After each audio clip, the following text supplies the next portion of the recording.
કેમ છો મિત્રો? હું છું doctor Ridham Khanderia, neurosurgeon, Genesis hospital, Rajkot. કોઈ બી દર્દીને માથામાં ઈજા થાય તો 3 વસ્તુ ખૂબ મહત્ત્વની છે. પહેલી વસ્તુ છે કે ન્યુરો હેલ્પલાઇનનો કોન્ટેક્ટ કરવો ખૂબ જરૂરી છે, કે જેમાં ન્યુરોસર્જન, ન્યુરોલોજિસ્ટ અથવા ક્રિટિકલ કેર સ્પેશિયાલિસ્ટ જે છે એની સાથે તમે કોન્ટેક્ટમાં આવી શકો.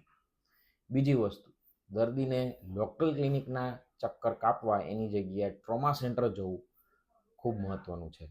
અને ત્રીજી વસ્તુ, દર્દીને મોઢેથી કંઈ ખાવા પીવાનું આપવું નહીં, કારણ કે તેનાથી અગર ઉલટી થાય તો ઓતરાશી જવાની શક્યતા રહે છે.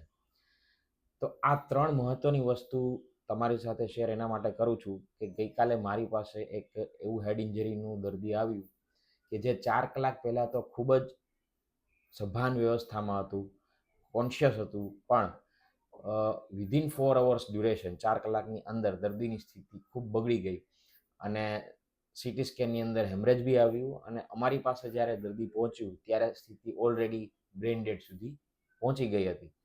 તો આ વસ્તુ ખાસ ધ્યાન રાખજો કે ન્યુરો હેલ્પલાઇનનો કોન્ટેક્ટ કરવો ખૂબ જરૂરી છે.